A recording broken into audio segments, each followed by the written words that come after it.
Alright guys, sorry if it's a little windy down here. I know it's going to kick up. We're in Palmer, Massachusetts. We just ate at this place right here called the Steaming Tender Restaurant, which is awesome. Free plug to them. Go eat here. This is awesome. The waitresses wear engineer overalls, but they call them conductors, but that's okay. Also, out in the parking lot, they have a porter. It's a 1911 Porter.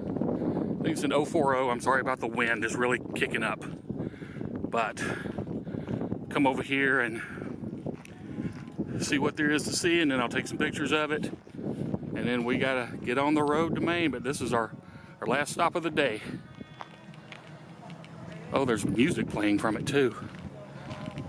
And Sarah wandered off somewhere to read stuff. And the wind died down just in time. So look at that. That's pretty nice train out here for parking lot. And obviously you can see the porter right there on the steam chest. Oh yeah, they got music playing out of it. Very cool. Once again, the Steaming Tender Restaurant. This is in Palmer, Massachusetts. Very cool, very cool.